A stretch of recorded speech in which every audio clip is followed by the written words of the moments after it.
Bonjour et bienvenue au 7e épisode de collaboration de Cybercitoyen et Polysécure, le balado sur les conspirations.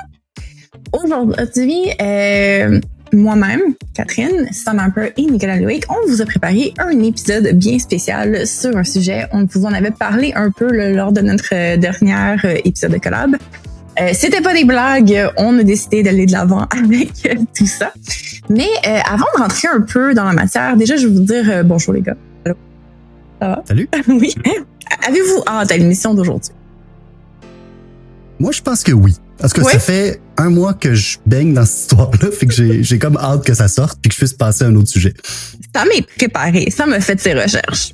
Vraiment beaucoup. Moi, j'étais hâte parce que c'était un sujet, au-delà du fait folklorique des conspirations, le fait d'en parler de façon plus sérieuse et plus documentée, ça va être très intéressant. Puis, je vais probablement m'enrichir un peu de ces éléments-là, notamment la pyramide que tu vas nous présenter incessamment. Oui. Donc, pour vous mettre en contexte, un peu avant de rentrer en matière dans la conspiration, il y a une des choses que j'entends souvent là, quand les gens, mettons, qui sont pas dans la droite, commencent à se soulever des questions, c'est « haha, t'es devenu un conspirationniste toi aussi ». Puis, je pense que c'est important, en fait, de remettre un peu en contexte les différents niveaux de conspiration qui existent. Puis, pour ce faire, un des trucs que j'aime beaucoup utiliser, d'ailleurs, c'est quand j'enseigne, c'est la première charte que je montre quand je rentre dans le cours sur la désinformation. C'est une pyramide qui a été créée par, son nom sur TikTok, c'est Tofology. Son vrai nom, c'est Abby Richards. Donc, c'est une jeune femme qui recherche, qui fait une maîtrise de mémoire, là, qui recherche un peu, qui investigue sur ces conspirations-là, puis qui fait de l'éducation là, avec humour et légèreté, malgré le sujet parfois lourd. Et de la façon que ça fonctionne, en fait, c'est que la pyramide, on commence, en fait, on rentre pas tout de suite dans l'univers où est-ce qu'on est convaincu, dur comme fer, qu'il y a des lézards extraterrestres qui contrôlent l'entité humanitaire au grand complet. Puis, même en tant que personne, généralement, on commence pas, on n'y croit pas de 0 à 100 dans les conspirations. Il y a comme un processus là, de radicalisation, si on veut. Et généralement, comment on divise, disons, les conspirations, c'est qu'on commence par un peu ce qui est ancré dans la réalité. Donc, ce qui est ancré dans la réalité, c'est le petit bout des pyramides. C'est les choses que c'était autrefois des conspirations, mais il y a eu des fichiers des dossiers qui ont été réouverts, etc. Et maintenant, on sait que c'est relativement vrai. Un des exemples que j'aime donner de ça, c'est toute l'histoire de MKUltra. Oui, là, il y a beaucoup de fiction autour de MKUltra, mais on le sait que c'est des expérimentations qui ont vraiment eu lieu. Il s'est rien passé de magique, là. C'était des expérimentations qui n'ont pas donné grand-chose au final. Mais on le sait, même à Montréal, à l'Université McGill, il y a eu une partie de ces expérimentations-là financées par la CIA qui ont eu lieu là, sur le sol de l'université. OK. Donc ça, ce sont des choses, c'est des conspirations. Mais c'est arrivé, c'est factuel, on a les preuves, ça a été avoué. Parfait. Ensuite, on y a ce qu'on appelle la ligne de spéculation. C'est là, pour ceux qui... Le montage vidéo, peut-être qu'on va rajouter un petit visuel, on va le mettre en lien, etc., pour que vous puissiez le voir. Mais c'est là qu'on rentre un peu dans la notion de, OK, on a des questions. Généralement, par exemple, on peut penser à Area 51. Est-ce que je peux affirmer hors de tout doute que des extraterrestres ont fait? Absolument pas. Mais, clairement, il nous manque des informations pour savoir exactement ce qui se passe dans Area 51. Puis, c'est sain et rationnel de dire, what? Puis de dire, lever la main, faire comme, monsieur, j'ai des questions. Qu'est-ce qui se passe derrière ça? Puis concrètement, on n'en a pas des réponses. Puis là, c'est là qu'on rentre un peu dans la notion de partir de la réalité. Parce que où est-ce que les conspirations deviennent problématiques? C'est pas au moment où est-ce qu'on pose des questions, c'est où est-ce qu'on commence à un peu fill the blank avec des spéculations qui sont pas basées sur des choses réelles et concrètes. C'est là un peu qu'on rentre un peu dans la zone grise.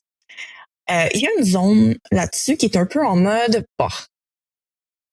c'est faux, mais relativement sans danger pour personne. Puis là, c'est là qu'on rentre un peu dans les choses. Le Titanic a jamais coulé. C'est une conspiration qui existe. Concrètement, que tu sois convaincu que le Titanic a jamais coulé, ça change pas grand-chose dans la vie de personne. C'est comme, OK, sure. Si ça tente d'y croire, pourquoi, OK, il y a des questions, pourquoi c'est arrivé, peut-être qu'il nous manque d'informations, c'est un peu mystérieux comme situation. Mais là, tu as commencé à un peu remplir les vides qu'il y avait par des théories qui reposent généralement sur d'autres théories. Puis c'est là qu'on commence un peu à rentrer dans la zone conspiration, puis c'est là qu'on veut pas être.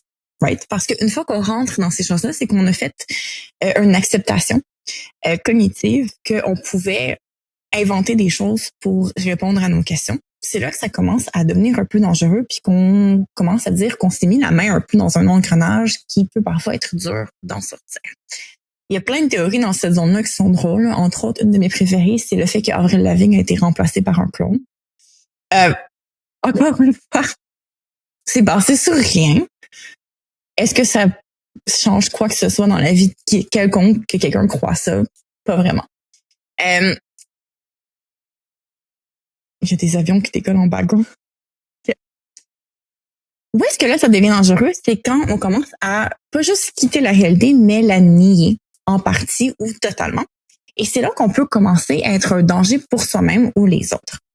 Là, on peut penser là tous les gens qui commençaient à s'inquiéter là, énormément des réseaux 5G, puis pas juste de s'inquiéter, parce que s'inquiéter, c'est poser des questions. C'est une nouvelle technologie. Est-ce qu'on a fait des études acceptables sur les risques de? Là, on parle plus de moi, je sais, for a matter of fact, que le 5G, ça perturbe les ondes cérébrales des gens, puis c'est dangereux, puis c'est le gouvernement qui veut nous contrôler. Là, on a quitté la réalité. On est en train d'inventer des choses. Puis ça peut potentiellement être un danger pour soi et les autres, parce qu'on sait qu'il y a eu des gens qui ont fait des actes, en fait, criminels pour essayer de détruire des tours de 5G parce qu'ils avaient peur de ça. Donc, ils commencent à avoir un danger. Il y a toute la notion que il y avait une conspiration qui disait que les enfants étaient trafiqués sur le site de Wayfair. Je sais qu'on en avait parlé dans notre balado, là, toi puis moi, Sam.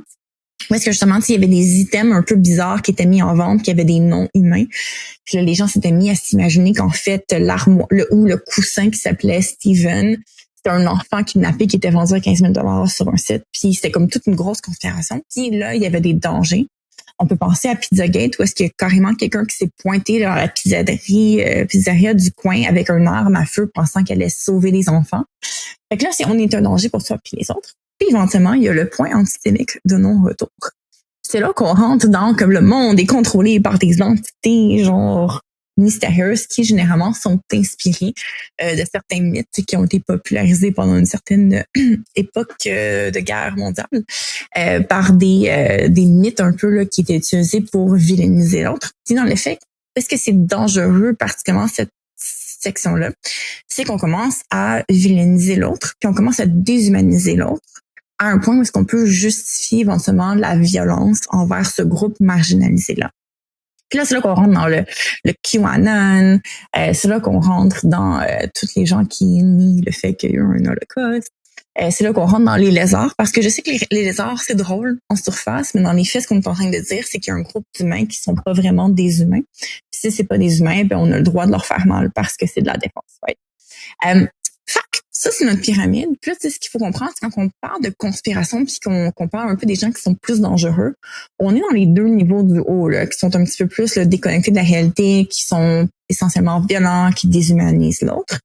Mais que concrètement, dans une société saine, la pointe de l'iceberg, puis mettons le premier niveau, on a des questions, c'est normal et c'est quelque chose d'important de faire, de pas juste prendre pour du cash non plus tout ce qui nous est raconté, puis de poser des questions tant qu'on reste ancré dans le factuel et les preuves. Voilà. Questions, commentaires? C'est super clair. Voilà. Ouais, ben c'est intéressant d'avoir cette façon-là de grader. Et c'est toujours aussi la frontière hein, où quand faire ses recherches ou poser des questions, parce que des fois être douter, c'est bien, c'est sain, mais c'est à quel moment de douter devient malsain. C'est là où la frontière est pas claire parce que c'est sûr que tu sais je sais pas on n'est pas puis ça c'est l'autre défense qu'on entend souvent on se fait traiter de mouton parce qu'on accepte les choses. La réalité c'est pas nécessairement comme ça parce que on a des bases factuelles sur lesquelles on s'appuie qui nous sont les nôtres qui nous amènent et les recherches qu'on fait sont différentes de celles des autres où minimalement on n'est pas dans un état de corroboration de nos histoires internes parce que c'est vraiment comme ça que tu le mentionnes. De remplir soi-même les vides et donc de faire des conjectures de choses qui pour bien des cas, n'ont aucune attache au réel ou aucune attache en science, ce qui déjà est un signe assez important de comment il se passe, puis juste pour en termes de conspiration récente, mais qui n'est pas celle qu'on va aborder, le 5G dans les vaccins, c'est là où on voit la non-attache dans le réel de cette façon de remplir un vide d'incompréhension du fonctionnement des technologies des vaccins et qui est une fausse réponse et pas attachée dans la science, malheureusement en l'occurrence, et qui a amené à beaucoup de grandes préoccupations et notamment comme tu dis, des gestes violents, des réactions démesurées pour quelque chose qui, si on fait des recherches sérieuses scientifiques, on aurait eu des réponses beaucoup plus robustes et rassurantes à bien des égards sur où on se dirige, puis ça nous sort d'une espèce d'état de paranoïa. Là. C'est là aussi que ça l'amène. Là. C'est comme se créer des peurs. En tout cas, bref, moi, comment je le perçois. Là. On le voit dans la pyramide, plus on monte, plus on devient paranoïaque, puis plus on a peur d'à peu près tout ce qu'on comprend pas, malheureusement. Là. Oui, sauf que ce qu'on sait aussi des conspirations, c'est que ça a un effet d'apaisement, en fait, ironiquement, là, autant que, tu sais, on voit que ça les rend plus effrayés, mais le point, c'est que c'est beaucoup basé sur du storytelling et une simplification du monde, en fait. Parce que c'est beaucoup basé sur sa perception, de pouvoir juste plus faire confiance à son feeling, son gut feeling, plutôt que de, mettons, des fois, il y a des phénomènes naturels que ça fait pas du sens cognitivement, mais c'est ce que la science nous dit. Puis le monde est complexe, il se passe plein de choses, il y a plein de niveaux, etc. Puis une conspiration, de façon typique, une conspiration qui pogne bien, ce que ça fait, c'est que ça prend la main de la personne, puis ça lui dit non. Le monde, en fait, est extrêmement simple. Il y a des vilains. Puis les vilains, c'est des purs vilains diaboliques, mouhaha. Puis les héros, c'est des bonnes personnes pures, saines, quasiment godlike, c'est des anges. Puis toi, c'est le secret. Puis t'es du bon côté de la bonne équipe. Puis si on est ensemble, on va pouvoir se protéger contre les vilains, puis c'est facile. Ça enlève la nuance, ça enlève la complexité, puis ça simplifie en fait avec une trame narrative qui donne une communauté à la personne, qui lui donne des pairs en fait avec qui ils peuvent se soulever là, contre le clair vilain. Ça simplifie, ça rassure, ça donne une importance également. Puis tous ces facteurs-là, c'est un peu la raison pour laquelle je parlais d'engrenage, c'est que ça peut devenir addictif, en fait. Parce que ça donne un sens, ça donne une importance à la personne, ça donne une communauté, ça donne des réponses, ça simplifie, donc ça l'apaise cette anxiété-là. Puis c'est ce qui fait que les gens, souvent, quand ils tombent très, très profond dans le terrain du lapin, c'est très dur de les ramener. Ils ont fait plein de compromis cognitifs là, pour en arriver où est-ce qu'ils en sont. Mais ils ont trouvé une communauté, ils ont trouvé quelque chose qui les rendait plus confortables, puis qui leur expliquait rapidement, oui, je suis du bon côté de l'histoire. Puis c'est un peu ce qui fait que c'est dangereux, ce genre de conspiration. Ouais, moi, d'apparence, c'est très religieux. La façon que tu le mentionnes, ça ramène beaucoup des symboles religieux, pas au sens la croix, là, mais au sens où tous les éléments que la religion rapporte, c'est-à-dire c'est une histoire qui est rassurante, qui nous remet dans un collectif dans lequel on est tous ensemble, on a tous les mêmes méchants, on a tous les mêmes gentils. Et de cette histoire-là, on avance avec la même chose. Les grandes religions sont essentiellement à peu près dans le même genre de thématique, puis répondent à des questions qu'on comprend pas. Comment puis ça se répond avec les moyens qui étaient disponibles à l'époque, donc pas avec beaucoup de science, avec beaucoup d'imagination. Donc on arrivait dans ces moments-là. Moi, personnellement, j'aime ces histoires-là parce que c'est du storytelling. Et quand même, en général, il est assez bien fait, le storytelling, au point où ça en est intéressant de le lire, mais comme une œuvre de fiction, pas comme une œuvre attachée dans le réel. Je m'ennuie l'époque où le problème, c'est que les gens, comme tu mentionnes, plus haut dans la pyramide, eux, ont détaché l'élément de fiction de l'histoire dans lequel ils embarquent. Puis l'autre aspect qui est quand même aussi intéressant, où parfois le storytelling devient chaotique, là, puis tu sais, on a l'impression que les gens se contredisent, là. Certains, quand tu les écoutes régulièrement, puis c'est un peu, là, tu dis ça aujourd'hui, la semaine dernière, ou il y a 3 mois, c'était complètement différent ton histoire. C'est que souvent, c'est que le doute, tu sais, le fait de ne pas être d'accord avec le narratif ou l'histoire dominante, c'est ça qui est un peu le facteur qui relie les gens dans la communauté. Donc, c'est plus important de ne pas croire TVA que ce que tu crois pas.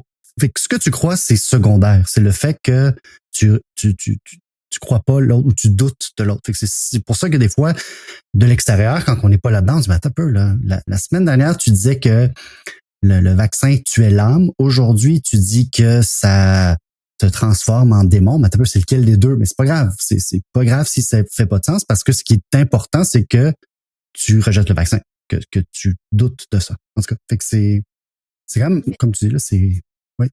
Ce que tu parles, c'est ces genres de moments-là où est-ce que le narratif se réajuste. Souvent, c'est quand une prophétie ne se réalise pas. C'est le principe de tout ça. Puis tu parlais, Nicolas Louis, que c'est quasiment religieux, mais tu sais, c'est pas un hasard que les conspirations puis le monde un peu spirituel sont comme très interreliés. Puis, donc, comme tout univers spirituel, il y a toujours l'annonce de la fin du monde. Right? L'apocalypse arrive à un moment donné. Puis le principe, c'est que quand cet apocalypse-là ne se réalise pas, ben là, c'est comme oh non, qu'est-ce qu'on fait? Puis il y a comme un moment là, de buzz dans les écosystèmes, les communautés, où est-ce que les gens font juste jeter comme une explication par-dessus une autre, une justification pour essayer de sauver un peu la face, si on veut, puis pour un peu comme resécuriser la communauté. Puis là, il va y avoir une période de chaos où est-ce qu'il va y avoir plein de versions différentes du narratif qui va réaliser, puis éventuellement, ils vont juste parvenir à un consensus de l'explication, c'est en fait que. Puis ces moments-là où est-ce que tu as l'impression que c'est comme mais la semaine dernière, etc. Souvent, c'est parce qu'il y a eu ce genre de moments-là où est-ce que la réalité, là, peut-être dans la phase comme un seau d'eau froide. Puis là, il faut comme retrouver vite un narratif. Puis dans ces périodes de chaos-là, il n'y a aucune logique dans la ligne narrative parce que c'est tout en même temps. On essaie juste de trouver quelque chose qui fait un peu l'unanimité de la communauté. Puis là, on se réattache à la nouvelle chose. Puis effectivement, c'est pas nécessairement quelque chose qui fait du sens logiquement, mais ça fait du sens émotionnellement pour la communauté. D'ailleurs, en parallèle, si vous avez des proches qui tombent dans ce genre de conspiration-là, le moment où est-ce qu'une conspiration, qu'une apocalypse ne se produit pas, c'est le meilleur moment pour sortir quelqu'un de ces univers-là. Parce que pendant qu'il y a un chaos dans la communauté c'est en train de chicaner, il y a moins d'esprit communautaire qui est en place, ça donne de moins en moins de sens, il y a un peu plus de dissonance cognitive que d'habitude, puis c'est là qu'on peut inviter nos proches à venir toucher du gazon, puis à éventuellement peut-être essayer de les ressortir de cet univers. Donc, maintenant qu'on est mis en contexte, Sam, tu as fait des recherches depuis le dernier balado, des longues recherches. Oui. Je vais commencer par 2 avertissements, par exemple. Okay? Le premier, c'est que je veux quand même avertir les auditeurs et auditrices que l'histoire qu'on va raconter, ça va traiter de violence sexuelle et de suicide. Donc, si c'est des sujets qui vous tentent pas, vous pouvez sauter cet épisode. On n'est quand même pas dans notre terrain de jeu habituel. Là. On parle pas de hacker puis de brèche de données. Là, on est un petit peu plus sombre et dark. Donc, on se retrouve au prochain épisode puis c'est bien correct. L'autre avertissement, c'est que l'histoire est vraiment complexe. Puis toutes les sources sont pas super fiables ou aussi fiables les unes que les autres. Fait que j'ai lu un livre, j'ai écouté des balados, certains plus conspirationnistes que d'autres. J'ai lu je sais pas combien d'articles. Puis j'essaie de départager au début ce qui est un peu plus factuel puis ce qu'on sait que c'est assez sûr. Puis plus tard, peut-être ce qui est un peu plus louche ou ce qui reste à répondre et tout ça. Fait que on va commencer. Donc qu'est-ce qu'on sait pour sûr? On sait qu'en 1998, en anglais ils disent Ghislaine, mais on va l'appeler Ghislaine, parce que c'est comme ça que ça s'écrit. Fait que Ghislaine Maxwell, qui était la copine d'Epstein à l'époque, a commencé à visiter des collèges, des écoles d'art, des spas et autres endroits, sous prétexte de recruter des assistantes et des masseuses pour Jeffrey Epstein, en 98. En 2005, à ce moment-là, plusieurs fois par jour, des jeunes filles arrivaient dans son manoir sur l'île de Palm Beach, puis il avait acheté cette maison-là, je pense, pour à peu près 2,5 millions là, au début des années 90. Puis le 14 mars 2005, il y a une femme qui appelle la police. Puis elle dit, écoute, je pense que ma belle-fille a été agressée par un homme riche. Puis elle avait entendu ça d'une autre fille, une autre femme, qui elle avait entendu sa fille à elle parler avec son chum.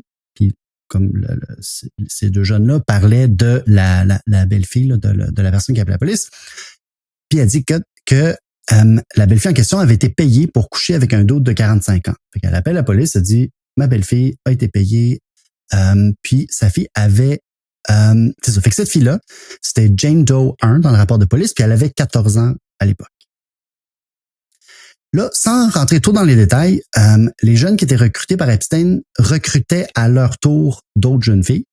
On leur promettait de l'argent en échange de massage, mais une fois sur place, Epstein les faisait se déshabiller, il les agressait, des fois pas la première fois, des fois ça pouvait prendre d'autres visites, mais d'une fois à l'autre, les choses escaladaient régulièrement. Puis plusieurs de ces victimes, pour de l'argent ou aussi pour échapper là, aux avances sexuelles d'Epstein, ils devenaient des recruteuses à leur tour. À un moment donné, Epstein aussi envoyait ces jeunes filles-là s'occuper de ses amis, donc c'est ça. Fait qu'à ce moment-là, c'était un genre d'entreprise pyramidale là, de pédophilie là, qui avait comme installé. L'enquête de police de West Palm Beach allait découvrir 18 victimes là, avec leur nom, puis tu sais, des gens qui avaient pu identifier, retracer, à qui ils pouvaient parler. Puis il y en aurait eu beaucoup plus. On parle des fois de 2-3 filles par jour là, qui allaient au manoir d'Epstein, puis certaines aussi jeunes que l'âge de 13 ans. Puis cette enquête-là, elle va aller genre nulle part. Fait que là, on recule un petit peu plus tard en arrière. Fait que Epstein, lui, a grandi dans une famille relativement modeste, là, genre classe moyenne. Il a grandi à Coney Island. Il avait vraiment de la facilité à l'école. C'était une bolle, surtout en maths. Il a sauté sa 3e année. Il a sauté sa 8e année, là, fait que genre notre secondaire 2. Puis il a terminé son secondaire à l'âge de 16 ans. Il s'est inscrit dans une première université en maths, puis il l'a quitté pour aller à NYU, puis il n'a jamais obtenu de diplôme. Fait que c'est un drop-out de collège. C'est là que ça commence à être un peu weird. Mais pas encore trop, mais on est encore dans du factuel. Fait qu'on sait qu'en 1974, il n'y a aucun diplôme universitaire, mais il est embauché comme prof à l'école Dalton. Fait que là, Dalton, là, c'est genre l'école préparatoire pour l'élite de New York. Aujourd'hui, là, ça coûte à peu près genre 50 000 $ par année de frais de scolarité pour aller à Dalton. Tu sais, c'est comme, si tu vas là, c'est parce que c'est ça. Tu t'attends à avoir une bonne éducation. Fait qu'habituellement, t'engages du monde, tu sais, qui ont des compétences. Le directeur de l'école qui l'a embauché est Donald Barr. Puis là, faut vous rappeler de ce nom-là parce que ça va être à l'examen. Fait que rappelez-vous de Donald Barr. Epstein a tellement impressionné un parent lors d'une réunion parents-prof. Ça, c'est l'histoire officielle, disons. Il a tellement impressionné que le parent a recommandé Epstein à Alan Greenberg, qui travaillait pour la firme ou qui était un des boss, propriétaires, partenaires de la firme d'investissement Bear Stearns. Puis Epstein, il avait 23 ans. Je rappelle, à ce moment-là, il avait pas de diplôme. Greenberg a pris le jeune sous son aile, puis en 76, donc, il part travailler pour Bear Stearns. Il devient assez rapidement un limited partner, fait que c'est comme un partenaire, mais pas avec comme tous les droits de partenaire. Puis en 81, il quitte la firme, puis les causes sont un peu nébuleuses. Il y aurait peut-être eu des transactions louches. En tout cas, c'est pas très clair pourquoi, mais il n'y a pas de charge, il n'est pas poursuivi, il fait juste quitter Bear Stearns. Puis là, il part sa propre entreprise d'investissement. Il accepte pas de clients. En tout cas, ce qu'il disait à l'époque, là, c'est qu'il acceptait aucun client qui avait pas au moins 1 milliard à investir. Fait que, lui, il dit, moi, je travaille pour les plus riches des riches. Un de ses clients, Les Wexner,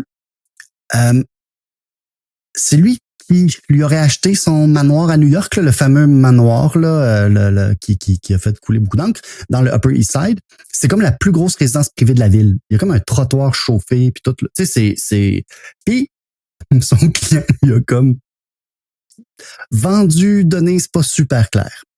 Elle vaut aujourd'hui, je pense, autour de 67 millions, là, cette maison-là. Les Wexner, c'était le boss de L Brands, qui a plusieurs magasins, dont par exemple Victoria's Secret, Abercrombie and Fitch, en tout cas plusieurs marques. Puis à un moment donné, leur lien était tellement proche qu'à un moment donné, Wexner a même signé une procuration qui faisait qu'Epstein était son représentant légal pour tous ses trusts, toutes ses fondations. Il pouvait signer les contrats en son nom. Tu sais, il y avait comme l'accès total. Epstein a eu beaucoup d'amis. C'est un peu ça qui fait que c'est devenu le personnage que c'est aujourd'hui. Les plus connus sont Bill Clinton et le prince Andrew. il y aurait aussi un premier ministre. À un moment donné, il y avait des rumeurs, tu sais, c'est-tu Tony Blair, mais on pense que c'est probablement plus Ehud Barak. En tout cas, il y a d'autres gens dans son entourage. Sinon, il y a l'acteur Kevin Spacey. Lui aussi, il a eu des problèmes avec la jeunesse de ses fréquentations. Le magicien David Copperfield, Michael Jackson, lui aussi, peut-être des petits problèmes. Le président de Harvard de l'époque, là, Jeffrey Summers, le PDG de Revlon, des hôtels Hyatt et bien sûr, Donald Trump. Mais ça, on va en parler plus tard. Ghislaine Maxwell avait aussi un carnet d'adresses assez bien rempli. Elle était présente au mariage de Chelsea Clinton. Je pense qu'elle était proche de la fondation là, des Clinton. Puis on va parler de son père tantôt, là, mais de ce que j'ai lu, là, c'est Maxwell, là, Ghislaine Maxwell, qui a ouvert les portes de la haute société à Jeffrey Epstein. Comme lui, il a fait de l'argent, mais il n'y avait pas les contacts, alors que Maxwell, elle venait comme de la haute société, de la vieille bourgeoisie. Tu sais, elle connaissait la royauté, elle connaissait des gens. Fait que ce serait elle qui aurait beaucoup ouvert les portes là, pour Epstein. Fait que là, l'enquête policière de 2005, là, dans le livre Perversion of Justice, la journaliste Julie K. Brown, puis si vous voulez lire un livre sur cette histoire, je pense que c'est vraiment très bien. Puis elle est pas du tout dans la conspiration. Ça apparaît, tu sais, c'est vraiment très documenté. Puis les choses plus louches qu'on va parler tantôt, elle en parle juste pas. Tu sais, elle s'en tient pas mal à ce qui a été comme prouvé en cours ou prouvé par des enquêtes. Là. Fait qu'elle parle de l'espèce d'environnement un peu incestueux là, entre les riches, la politique, les politiciens dans la région de la Floride où qui était là, puis ça a l'air, tu sais, en tout cas, c'était bien proche. Tu sais, un chum, c'est un chum, là, comme on dit là, c'était bien proche ces gens-là. Par exemple, elle donne l'exemple de Gerald Goldsmith, qui était le fondateur de la Palm Beach National Bank et membre du CA, du régime de retraite des policiers. Fait que, tu sais, qui aurait appelé le chef de police de West Palm Beach pour dire, regarde, là, laisse Epstein tranquille, là, il a rien fait, le pauvre gars, là, arrêtez de l'écœurer. Un autre exemple, c'est qu'il y a une perquisition chez Epstein. Ben, il y a 6 ordinateurs puis une gang de disques durs qui ont disparu. Donc, Epstein avait été averti avant que la police là, débarque chez eux. Puis ce matériel informatique, ben, il n'y a aucun procureur par la suite qui a essayé de l'obtenir. Ça juste, c'est comme, c'était pas là. Ben, tant pis. Tu sais, sa salle d'ordinateur était vide, mais bon, qu'est-ce que tu veux faire? Epstein, il y avait les meilleurs avocats. Un qui est assez célèbre, et là, je fais très attention parce que il peut poursuivre. Donc, Alan Dershowitz, très sympathique, éminent personnage. C'est lui qui avait défendu O.J. Simpson. Puis il y avait aussi Kenneth Starr, le procureur spécial là, qui a poursuivi Bill Clinton, puis qui a mené à sa destitution là, dans l'affaire Lewinsky. Fait que là, on rentrera pas tout dans les détails, là, mais les tactiques qui ont utilisées et qui sont décrites dans le livre, là, c'est juste dégueulasse. Puis à un moment donné, tu sais, t'as de la misère à suivre tous les trucs qu'ils ont fait. Tu sais, salir les victimes ou les menacer tout simplement. Embaucher le mari d'une procureure qui est un petit peu plus zélée que les autres. Comme ça, elle est en conflit d'intérêts, fait que là, elle est obligée de lâcher la cause. Faire des plaintes genre au barreau pour toutes sortes de picadilles comme pour essayer là, de mettre le chaos là, dans la vie des avocats, des procureurs. Fait que là, le bureau de procureur a vraiment, excusez-moi, traîné des pieds là, dans cette histoire-là.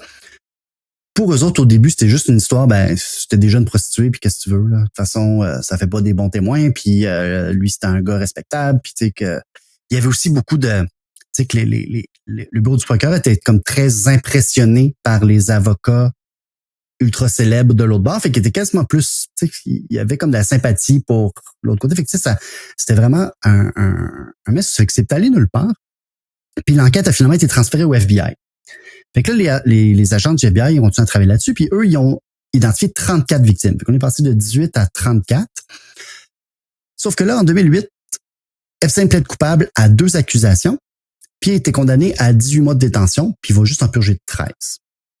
Puis le plus troublant dans cette histoire-là, puis c'est ça qui a pris plusieurs années à sortir, c'est que le procureur de l'époque, Alexander Acosta, ça c'est un autre nom à se rappeler là, qui va être à l'examen, avait offert un accord à Epstein.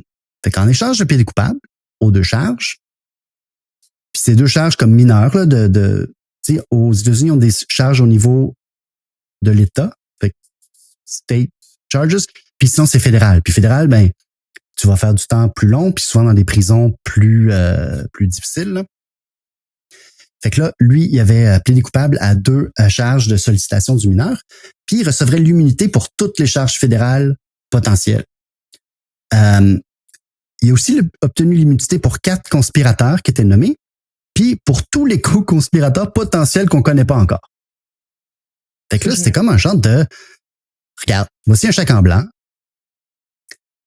Puis là où c'est encore plus dégueulasse, c'est que les victimes n'avaient pas été tenues au courant de cet accord-là. Eux autres, ils attendaient, genre, ils étaient supposés aller témoigner, puis ils attendent des nouvelles, puis personne ne les appelle, puis là, ils sont en train d'appeler leurs avocats, ils disent, ben écoute, faut-tu qu'on aille témoigner? Puis là, je sais pas, j'ai pas de nouvelles.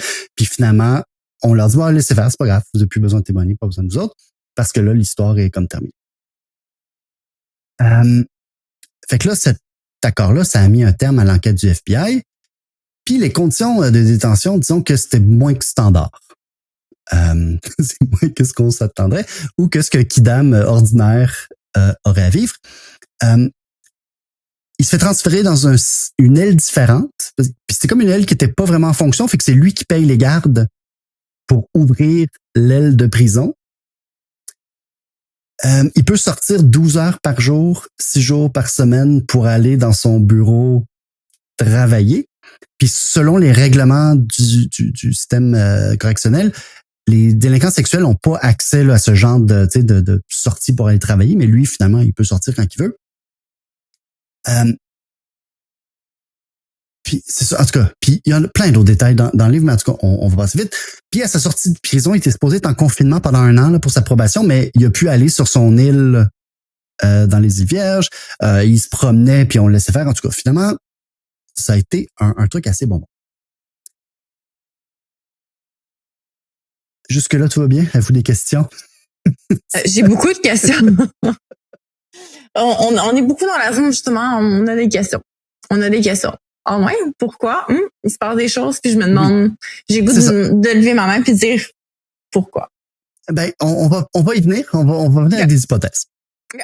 En 2003, il y a une journaliste, parce que l'autre chose que je te parlais qui faisait taire les victimes, là, un des exemples de ça, là, c'est qu'en 2003, il y avait une journaliste qui a préparé un article sur Epstein pour Vanity Fair. J'ai retrouvé là, une archive là, sur Archive.org de cet article-là. Puis, justement, ça, c'est pas mentionné, parce qu'elle avait réussi à trouver 2 jeunes qui disaient avoir été agressés sexuellement par Jeffrey Epstein. Puis 2 jeunes qui étaient prêts à aller, à témoigner à visage découvert avec leur nom. Il y avait les parents d'une des 2 victimes au moins qui étaient prêts à témoigner. Fait que, elle avait ce qu'il fallait journalistiquement pour sortir l'histoire. Epstein a appris l'existence de ce projet-là parce qu'à un moment donné, il faut que le journaliste appelle Epstein et dise « Hey, j'ai ça, t'as-tu un commentaire? » Fait que lui a appelé l'éditeur, puis l'article est publié, mais sans aucune mention des actes illicites envers les jeunes femmes. Il y a quelques petites mentions que il est souvent entouré de jeunes femmes.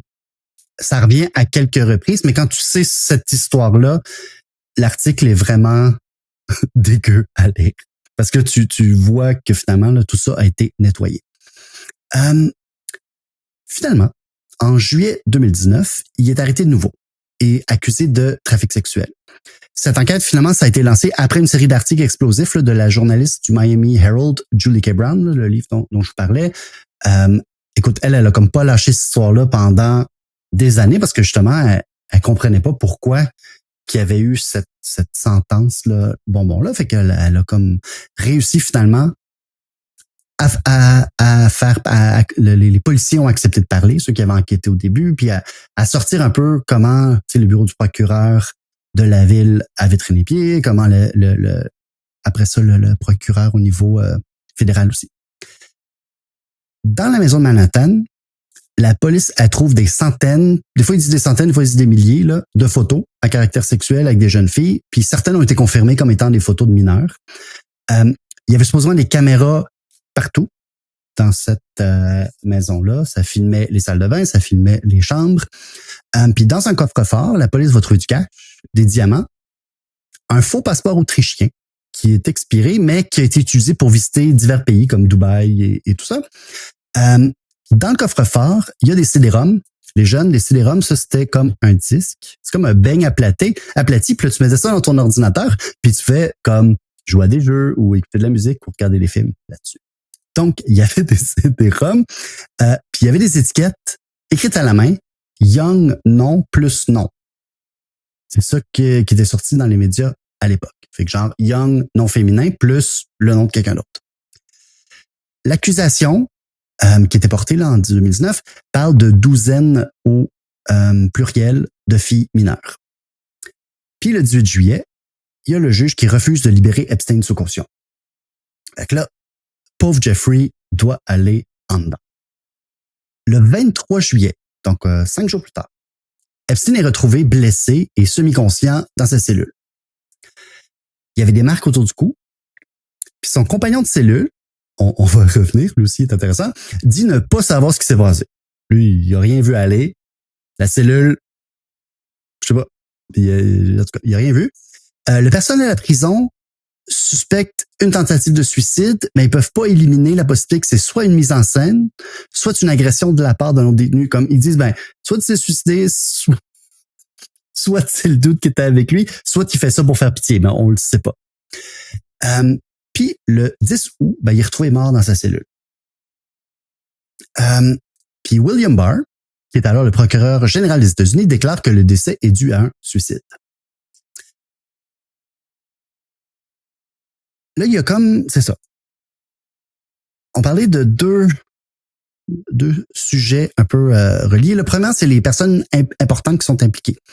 Il y a une femme en 2014, Virginia Giuffre, qui a lancé une poursuite. Puis elle déclare avoir été trafiquée par Epstein et Ghislaine Maxwell et donnée à d'autres hommes, alors qu'elle avait 17 ans. Elle a nommé le prince Andrew et d'autres hommes et d'affaires et politiciens. Virginia Giuffre a rencontré Maxwell alors qu'elle travaillait à Mar-a-Lago, qui est le club privé qui appartient à Trump. Une autre personne qui est nommée par Giuffre est Jean-Luc Brunel. Ça, c'est un Français, c'est un recruteur de mannequins bien connu. Là. Il a découvert Sharon Stone puis Mila Jovovich, par exemple. Là. C'était un gars ultra connu en France. Mais à un moment donné, il doit quitter l'Europe puis s'installe aux États-Unis après la diffusion d'un reportage où 2 jeunes mannequins disent avoir été drogués et violés par lui. Puis là, le Français s'installe aux États-Unis et au début des années 2000, il fonde l'agence MC2 avec nul autre que Jeffrey Epstein. Et Brunel va lui aussi être retrouvé pendu dans sa cellule après son arrestation. J'ai des questions. On aurait dû avoir juste un genre de flag qui dit genre j'ai des questions à chaque fois. Genre... ouais. Pour reprendre un peu la pyramide, il y a beaucoup de vide qui est laissé là et beaucoup d'éléments qui laissent remplir les vides facilement. Tu sais, là, on parlait de suicide. Il y a des éléments comme ça, des répétitifs, qui laissent beaucoup de place à l'imagination. Oui. À vouloir remplir les trous. Peut-être pas la bonne place. Oui, à faire de la peinture par numéro entre les éléments là. En 2016, il y a une autre poursuite qui a été tentée par une femme de la Californie qui allègue que Epstein et Donald Trump l'ont agressée sexuellement lorsqu'elle avait 13 ans. La plaignante était anonyme. La poursuite a été abandonnée. Puis, selon ce que j'ai vu, c'est que son avocate dit qu'elle a été menacée puis elle a décidé, finalement, je veux pas en reparler. Elle a abandonné les poursuites. En faisant les recherches pour l'épisode, puis tu sais, j'avais lu son nom dans le livre, j'avais lu des articles sur elle de l'époque. Puis là, j'ai appris que finalement que Virginia Giuffre s'est suicidée comme l'an dernier. Au mois d'avril dernier, là, elle s'est enlevée la vie. Ce qui m'a quand même fessé, parce que tu lis sur ça, puis elle a quand même le courage de se battre, puis tu sais, de poursuivre fois après fois après fois. Là. En tout cas, fait que c'est quand même assez triste comme fin. Selon Forbes, puis là aussi, ça ouvre des questions. Entre 1999 puis 2018, là, Epstein aurait généré des revenus de plus de 800 millions de dollars. Ça, ce sont des documents, c'est des demandes d'accès à l'information que le New York Times a réussi à obtenir avec ses entreprises. Là, il y avait 2 entreprises enregistrées aux îles Vierges américaines. Là-dessus, il y a à peu près 490 millions qui proviennent de frais facturés des clients pour des conseils financiers. Son premier client, on en a parlé tantôt, c'est Les Wexner. Ça, c'était son client numéro 1 jusqu'en 2007. Puis Wexner aurait payé autour de 200 millions en frais de consultation. toi, Nicolas, tu fais de la consultation. Toi aussi, Catherine, je pense que tu en fais parfois. Est-ce que, je sais pas si vous me direz si c'est des tarifs normaux ou peut-être vous devez dire, au lieu de faire de la cybersécurité, j'aurais dû faire de la finance ou des conseils. Je suis clairement pas dans le bon domaine parce que je n'ai pas cette quantité d'argent-là qui me tombe du ciel. Puis probablement que je travaille beaucoup plus fort pour obtenir le moins d'argent que je dispose. Ouais, on sait pas ce qu'il faisait. Fait qu'on sait pas s'il travaillait fort ou pas, mais... Also, le concept de conseil financier, comme... officiellement... Il travaillait pas c'est des conseils de taxes. On parle de fiscal, tu sais, des trucs fiscaux, puis de estate planning. Je sais pas. C'est comme lire dans des feuilles de thé rendu là. Ouais. C'est aussi précis que ça. Je vais lancer des osselets puis je vais prendre une décision. Là. Puis Wexner, on a parlé tantôt du manoir qui avait été donné ou vendu, là, c'est pas super clair, mais il y a aussi le fameux jet privé, là, celui qu'on surnomme le Lolita Express, qui lui aurait été donné ou vendu par Les Wexner. Je tiens à souligner que Les Wexner n'a pas été accusé d'aucun crime et n'a jamais été C'était juste un ami vraiment généreux qui donne un petit jet privé comme ça à son bon copain. Ça peut arriver. Wexner va couper les ponts avec Epstein en 2007. L'entreprise d'Epstein, qui sur papier allait super bien, jusque-là, après ça, dans les 5 années d'après, là, elle a des pertes. Une part de ça, là, ça peut peut-être s'expliquer par le fait qu'il y a une crise financière en 2008. Puis tu sais, c'était quand même, il y avait des placements puis tout ça. Mais en grande partie parce que son argent, il venait des frais de consultation qu'il chargeait à Les Wexner. Sont pas mal, tu sais, son client principal. Puis là, sa situation financière s'améliore du jour au lendemain lorsqu'il rencontre son deuxième gros client. Puis celui-là, c'est Leon Black. Lui non plus n'a jamais été accusé d'aucun crime. Lui, c'est le cofondateur et l'ex-PDG d'une des plus grosses firmes d'investissement là, au monde. Là, c'est Apollo Global Management. Puis Leon Black, entre 2013 et 2007, aurait payé autour de 170 millions à Epstein. Avant ça, Epstein avait été le directeur de sa fondation familiale. Puis Black aurait aussi donné à peu près 10 millions à une des charités d'Epstein, parce que Epstein avait aussi diverses œuvres de charité. Là, je vais mettre mon chapeau parce que là, on passe au truc un peu plus lourd. Là, je sais pour ceux qui écoutent, c'est moins visuel, mais on met nos chapeaux d'aluminium. Allez voir le Instagram, on va mettre... Mais juste faire une parenthèse, mais oui. Wexner, c'est le CEO de Victoria's Secret. C'est pas tous les modèles qui sont majeurs qui rentrent là-dedans. On dirait que c'est comme... J'ai des questions. C'est des questions très pertinentes. OK, j'ai mis mon chapeau. Je suis prête. Fait que là, on a parlé là, de la fortune d'Epstein, des sommes astronomiques qu'il a reçues de la part de ses clients. Puis tu sais, supposément, c'était pour des conseils de fiscalité. Bon, je sais pas si on a besoin de dire ça, là, mais selon Forbes, ce sont des sommes inhabituelles.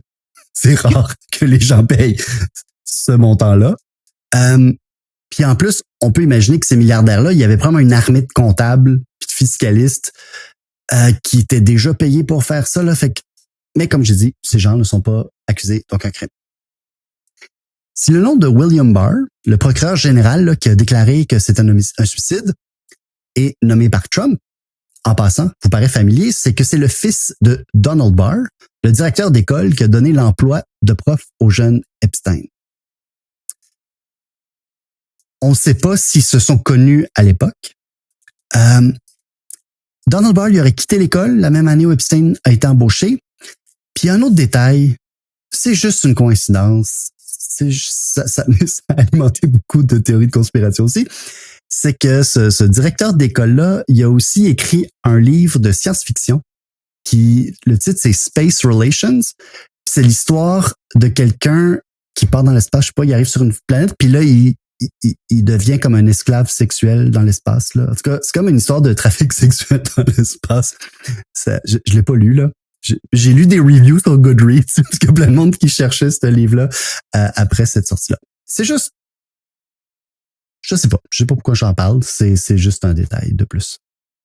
Les circonstances du suicide, entre guillemets, car...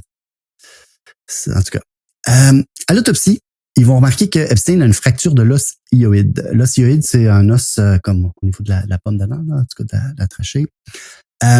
Puis ça peut arriver dans les cas de pendaison, surtout si la personne se pend en sautant d'une hauteur. Mais c'est pas fréquent, c'est beaucoup plus fréquent dans les meurtres. Puis là, lui, ça serait pendu comme ils l'ont retrouvé comme penché par en avant. T'sais, il avait attaché son drap sur le lit d'en haut. C'est des lits à 2 étages. Fait que là, disons que la fracture de l'océoïde, ça soulève des questions. Je vous ai parlé du premier incident, le 23 juillet. Ben, étrangement, l'enregistrement vidéo a disparu. Il y avait un enregistrement vidéo, mais ça, c'est pas là. Puis c'est le co-détenu, dans la même cellule, là, Nick Tartaglione, qui avait fait la requête pour obtenir l'enregistrement, parce que lui, il disait qu'on allait le voir en train de sauver la vie d'Epstein. Alors que dans d'autres articles, on disait, bon, moi, j'ai rien vu, je sais pas ce qui s'est passé, mais là, plus tard, il disait qu'il sauvait la vie. Tartaglione, lui, c'est un ancien policier qui s'est mis à faire du trafic de drogue, qui a été trouvé coupable d'un quadruple meurtre, une espèce d'affaire sordide. Là. Il a torturé une personne qui lui avait volé de l'argent, puis là, il a assassiné les 3 autres. Puis c'est un voisin qui l'a vu en train d'enterrer les gens dans sa cour. Ben, tu sais, il habitait pas comme... Tu sais, il y avait des voisins loin, là, comme moi. Là. Fait que c'est difficile à voir, mais quand même, il l'a vu. Ouais, mais faut ça, les voisins sont vraiment loin pour rien voir. Là. Moi, mes voisins, si je faisais ça... non, il verrait plus vite. Il me verrait vite, là. Mais là, lui, il purge actuellement 4 peines à perpétuité. Fait que, tu sais, il fera pas de jardinage bientôt. Alexander... excusez-moi. Alexander... Je m'y attendais pas. OK. Moi non plus.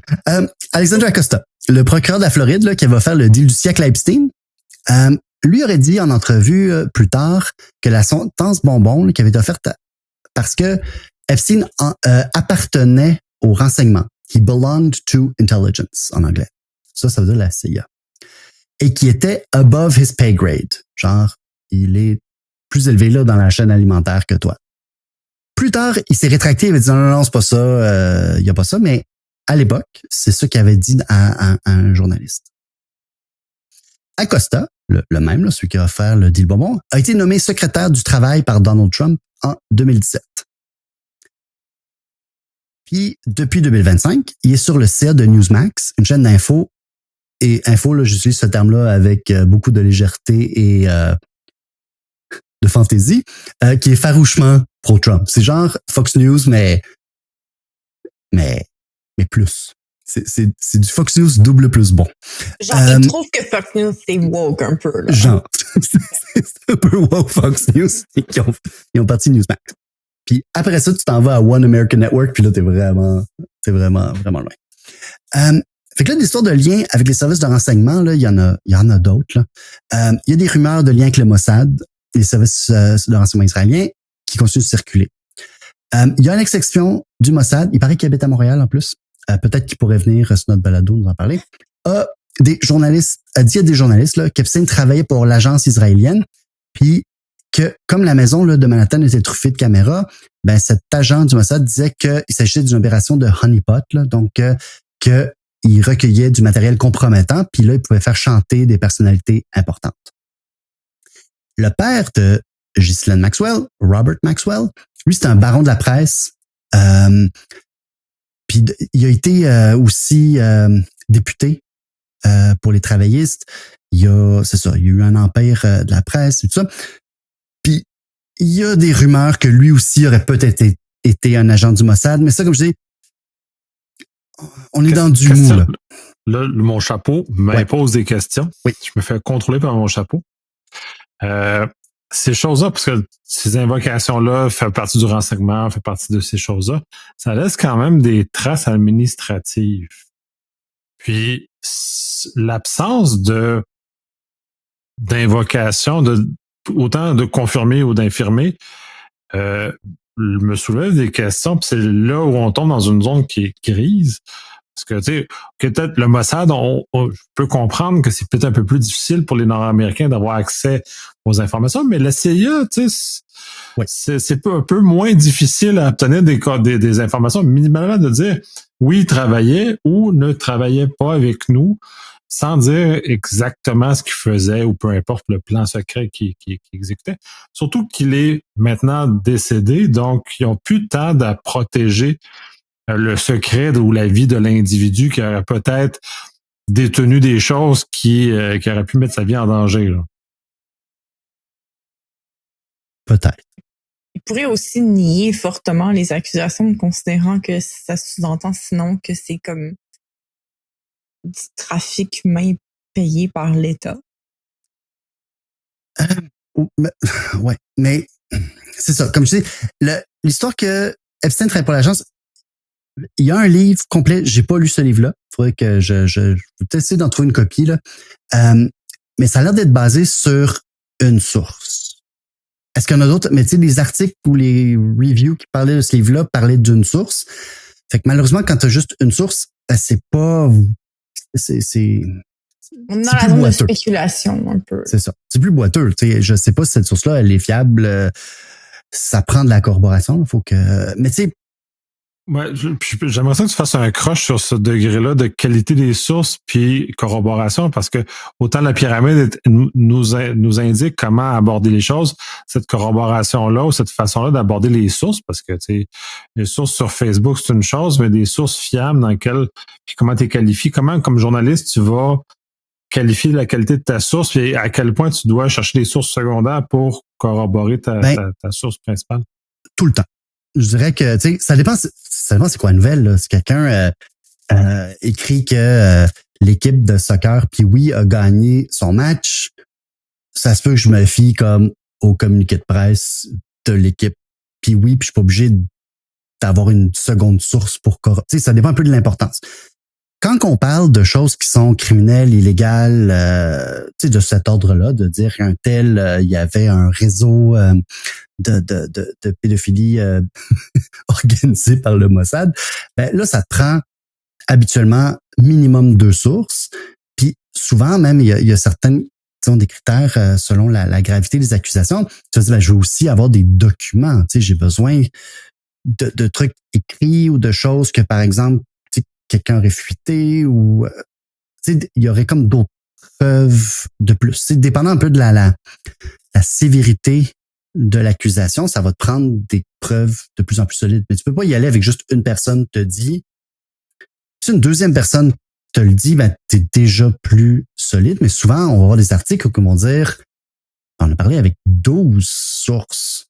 Puis ils disent tous la même chose. C'est fait que là, tu dis, OK, puis c'est je sais pas moi, si t'avais, par exemple, une histoire d'agression comme ça, mais c'était 4, 5, 6, 7, 8 femmes qui se regardent, j'avais 14 ans, ce monsieur-là m'a invité. Puis tu sais, les détails sont tout le temps le même, ils décrivent la chambre de la même façon, ils décrivent le modus operandi de la même façon, mais là, tu peux dire, OK, c'est fiable, j'ai pas besoin de documents ou de caméras ou de ci. Fait que oui, c'est important. Il faut que tu puisses corroborer. Puis, tu sais, les sources, faut tout ça aussi que tu regardes, mais pourquoi est-ce qu'elles me parlent? Tu sais, ils ont tous aussi leur motivation. Est-ce que c'est pour se venger? Est-ce que, tu sais, faut, c'est ça. Fait que mais c'est sûr que tu peux pas y aller avec juste une personne me dit ça, parce que, tu sais, nous autres, ça le fait régulièrement, là. Genre, reçois régulièrement des courriels me dire, je sais pas moi, Valérie Plante mange des bébés, là. Mais, tu sais, je peux pas écrire un article. Tu sais, selon Jean-Claude, Valérie Plante mange des bébés, là, je peux pas faire ça. Si 2 personnes m'écrivent pour me dire, non, pas plus. Là, ça me prendrait une photo du bébé. Avec une cuillère dans laquelle elle mange le dit. OK, ben c'est intéressant parce que on est dans un monde où plus, puis le conspi en fait partie, avec l'augmentation phénoménale du fake news ou des informations, misinformation, peu importe comment on le nomme, c'est de plus en plus, c'est comme pour moi, difficile de vivre et de trouver des sources crédibles. Parce que tu sais, genre ça 2 courriels, moi, la crédibilité est encore très faible. Il faut que j'ai des sources qui sont quand même reconnues, fiables, et à laquelle j'ai moi-même mis un certain niveau de confiance à ces dites sources-là. Tu sais, je fais des blagues, là, mais ça m'est arrivé de commencer des enquêtes sur des trucs parce que, bon, la personne, ça a l'air fiable, son histoire elle a l'air d'avoir de l'allure. Mais là, tu fouilles, puis tu essayes de trouver d'autres façons de le prouver, puis t'en trouves pas.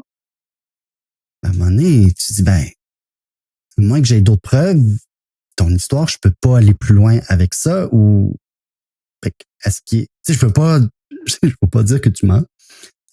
Mais pour l'instant, j'ai pas assez pour aller de l'avant. Ça... Ou d'autres fois, tu fais 2-3 appels, puis là, tu te fais dire non, ça n'a pas d'allure, ou tu comprends que c'est. En tout cas. Mais oui, tu peux. On fait quand même beaucoup de travail qui finit pas en article parce que justement, tu commences une enquête pour réaliser que finalement, ben, soit ton hypothèse était fausse, puis tu vas pas écrire un article pour dire nous avons confirmé que Mme Plante ne mange pas de bébé parce que c'est pas vraiment d'actualité. Mais c'est ça. Fait que oui, c'est comme le travail, je pense que les gens voient pas. Puis en même temps, on peut pas le montrer parce que je peux pas me mettre à shooter comme des allégations pas prouvées, mais qui pourraient peut-être en même temps aider les gens à avoir plus confiance parce qu'ils verraient tout le travail que les journalistes font qui est pas publié parce que justement, finalement, surtout en enquête, là, si on revient à Maxwell, lui aussi est mort dans les circonstances mystérieuses. Ça, c'est le père de Ghislaine. On ne sait pas si sa mort était... Il est mort, il était sur son bateau. C'était pas creepy pantoute, mais il s'appelait le Lady Ghislaine. Puis, c'était au large des îles Canaries. Puis on sait pas si c'est un accident, parce qu'il paraît qu'il aimait ça pisser du bord de son bateau la nuit. Là, fait qu'il serait peut-être tombé alors qu'il est allé pisser pendant la nuit. Ou peut-être un suicide, lui aussi, parce que pas longtemps après sa mort, on a appris qu'il avait détourné des millions là, des fonds de pension de ses employés et que son empire était au bord de la faillite. Puis une autre théorie, c'est que vu qu'il y avait des difficultés financières, il s'était retourné vers ses handlers du Mossad en disant « Regarde, si vous ne me donnez pas de l'argent, je vais dévoiler toutes les affaires que j'ai faites pour vous. » Et donc, c'est eux qui l'ont tué. Mais là, on est dans les spéculations.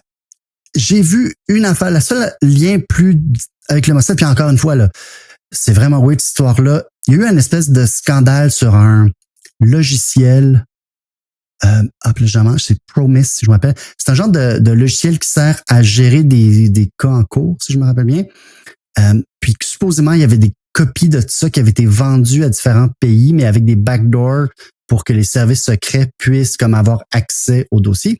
Sauf que au début, je l'avais mis dans l'histoire, mais je l'ai enlevé parce que, écoute, en fouillant un peu, tu as la même histoire, mais finalement, c'est le KGB qui est derrière ça. Tu as une autre histoire que c'est le Mossad, l'autre, c'est la CIA. Fait qu'à un moment donné, on est dans la conspiration peut-être. Fait que, tu sais, Maxwell était un homme puissant et avec beaucoup d'entrées partout. Il était ouvertement très pro-Israël. Est-ce que c'est ça? J'avais aussi entendu que même Barr, celui qui avait embauché Epstein au tout début, il y avait des liens avec le OSS, là, qui était l'ancêtre du CIA, mais ça non plus, j'ai pas pu le corroborer. Il y a des gens qui disent ça, ouais, c'est sûr. Puis là, tu essaies de fouiller, puis tu le vois pas ailleurs. Fait que c'est complexe. Je vais enlever ça parce qu'il fait vraiment chaud. Puis là, dernière section. Puis là, aussi, il y a peut-être de la conspiration là. Epstein et Donald Trump. Fait qu'on sait que Epstein était présent au mariage de Trump et de Marla Maples en 1993.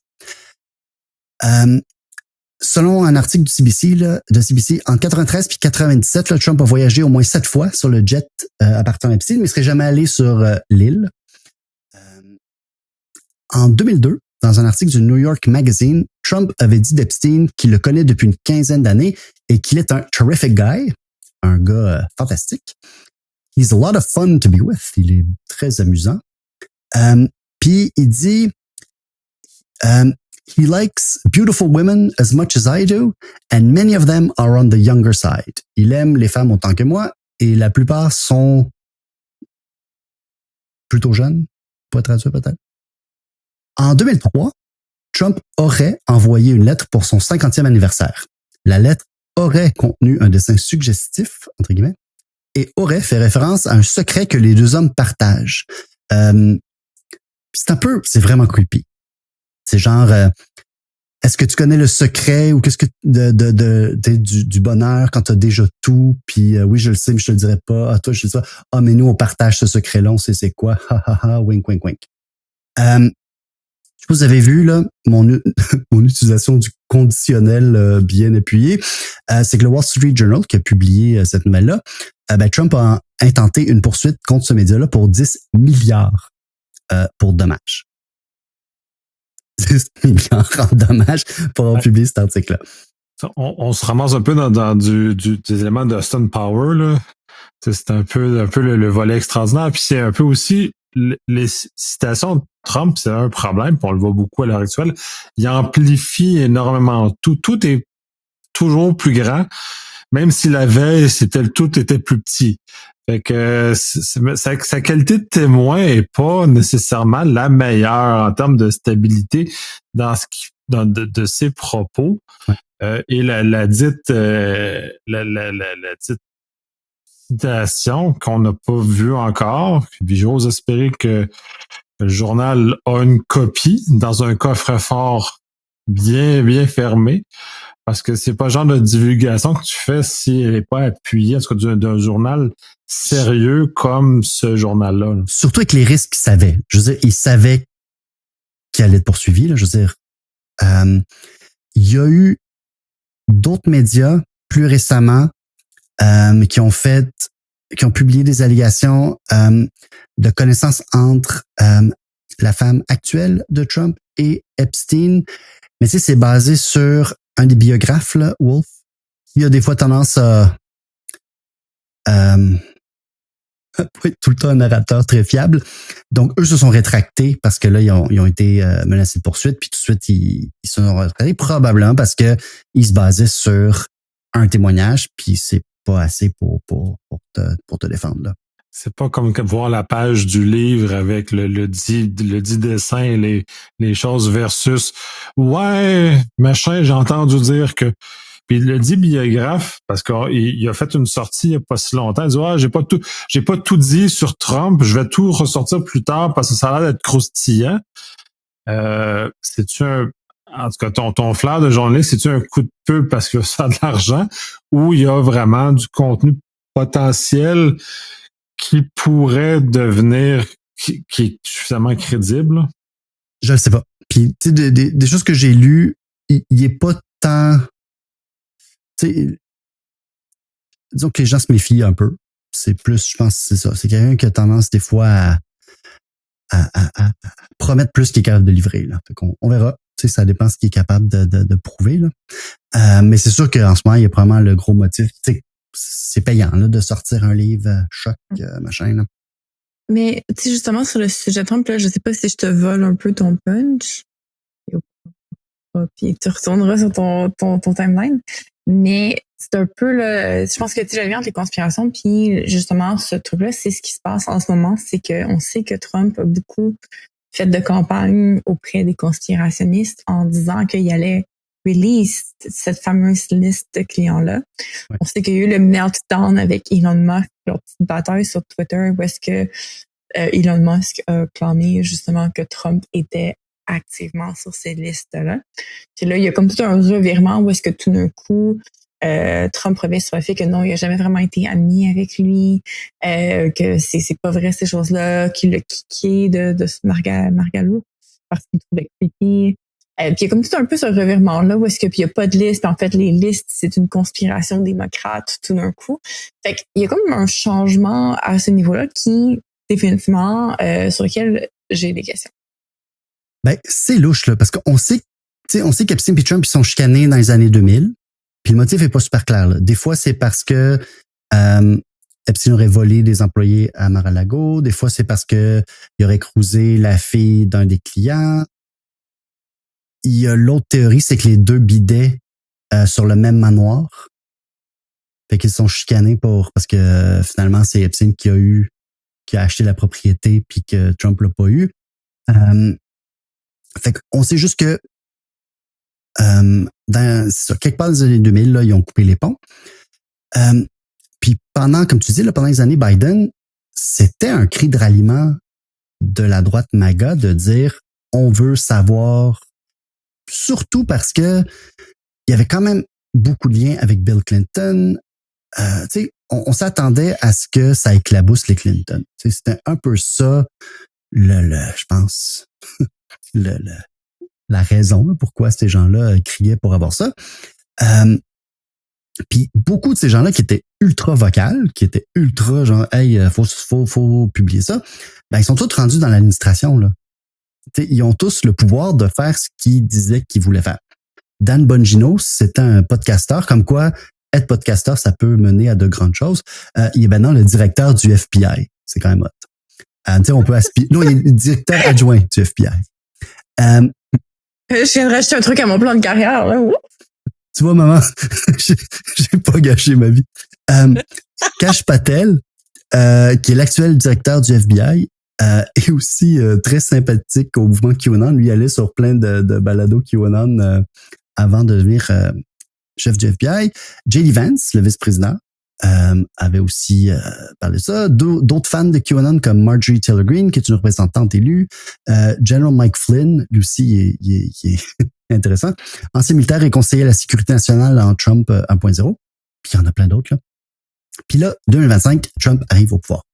Puis là, rappelez-vous, là, que la trame narrative là, de QAnon, pendant tout le premier mandat de Trump, ça reposait sur le fait que Trump est en train de mener une guerre secrète contre la cabale de pédosatanistes. Il y avait des white hats, des gentils, qui combattaient le deep state, les méchants, puis ça allait culminer avec The Storm, où qu'on allait exécuter tous les méchants, puis que la population allait enfin découvrir la vérité. En février 2025, fait qu'on est à peu près un mois là, après on était au tout début là, de l'administration Trump, Pam Bondi déclare que la liste des clients d'Epstein est sur son bureau. Puis qu'ils sont en train d'examiner là, un truckload de nouvelles preuves. Fait qu'il y a plein de nouvelles preuves qui sont en train d'examiner, puis elle a la liste là, sur son bureau. Le même mois, puis ça c'est vraiment weird, là, je sais pas pourquoi ils ont fait ça. Ils ont invité des influenceuses, là, des podcasters, tout ça de monde, genre Tim Pool, puis tout le monde même, qui sont invités à la Maison-Blanche. Puis là, ils leur donnent des gros cartables, puis c'est écrit fichier Epstein, là, Epstein Files, Phase 1, puis Unclassified ou quelque chose comme ça, Declassified dessus. Mais c'était tous des documents déjà publics. Fait que tu sais, des gens qui étaient vraiment profondément dans le lore et qui connaissaient tous les détails, ils regardent ça, puis comme on le sait déjà, il n'y a rien de nouveau là-dedans. Là. Puis là, le 7 juillet, la merde frappe dans fan, comme ils disent dans la langue de Shakespeare. Le FBI et le département de la justice diffusent un mémo qui dit que la divulgation de nouveaux documents en lien avec Epstein n'est ni justifiée ni nécessaire. Il n'y a aucune liste de clients et aucune preuve qu'Epstein faisait chanter des personnages importants. Puis ça dit aussi, c'est clair, il s'est suicidé. Je sais pas si vous avez vu l'entrevue que Kash Patel et Dan Bongino ont donné suite à ça. C'est tellement beau. T'as les deux gars qui sont là. Ouais, non, il s'est suicidé, là. Ah, non, j'ai vu tout. Puis tu sais, ils ont... en tout cas, c'est un grand moment de télé. Les deux ont l'air vraiment inconfortables. Ils ont l'air d'avoir mal. Tu sais, je sais pas. Tu dis, OK, leur mère est retenue en otage quelque part en arrière-scène. Je sais pas ce qui se passe. Mais c'est vraiment très weird. Fait que... je rachète dessus parce qu'on en avait déjà parlé aussi. Le fait que ces personnes-là ont fait leur capital de sympathie énormément sur ça et qui doivent dire le contraire publiquement, c'est au-delà d'avoir retenu leur mère en otage en arrière, en termes de crédibilité dans l'univers dans lequel ils ont capitalisé, dans le fond, qu'ils ont aidé à se rendre jusque-là, c'est un peu comme briser tout l'échafaudage qui leur a permis d'atteindre ces éléments-là. Oui, ça leur coupe des ponts pour y retourner après. T'sais. En tout cas. Fait que le moins qu'on peut dire, c'est que les chasseurs de pédosatanistes étaient vraiment pas contents là, quand ce mémo-là est sorti. Elon Musk, Steve Bannon, Laura Loomer, en tout cas, tous nos préférés, tous les ennemis du podcast, ont dénoncé la situation. Puis là, dans les derniers développements, Todd Blanche, lui, c'est un avocat qui avait défendu Trump dans ses multiples causes. Puis il est maintenant l'assistant procureur général du pays, parce que quand t'es proche, ben, t'es récompensé. Lui a rencontré Ghislaine Maxwell en prison, où elle purge une peine après avoir été trouvé coupable de trafic sexuel. Fait que je pense qu'elle a une peine de 20 ans. Là. Fait que là, selon ABC News, Ghislaine Maxwell... Elle pas être déplacée dans une prison plus légère. Bientôt. C'est ça. Fait que lui, d'abord, Todd Blanche va la rencontrer pendant 2 jours. Fait qu'ils font comme un 8-9 heures d'entrevue sur 2 jours. Selon ABC News, elle aurait dit qu'elle avait jamais vu Donald Trump faire des choses méchantes dans sa présence. Puis 1 semaine après la visite, oui, comme tu dis, Catherine, elle a été déménagée dans une autre prison qui est, de ce que j'ai compris, une des prisons à la sécurité la plus minimale, là, où il n'y a pas vraiment de barrière, ou que c'est plus une prison pour les célébrités, là.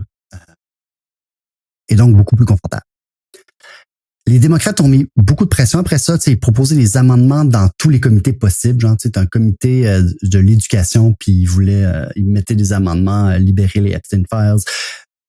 Ils ont essayé comme de faire ce qu'ils pouvaient, jusqu'à tel point que le speaker, la dernière journée, il a juste annulé la journée. Il a renvoyé tout le monde en vacances une journée plus tôt pour juste arrêter les votes, arrêter tout ça, parce que c'était comme les républicains qui avaient crié il faut punir les méchants pédophiles, ben là, il est en train de voter contre. C'est-à-dire non, on ne veut pas. Fait que ça les mettait dans une situation un peu embarrassante, pour dire le moins.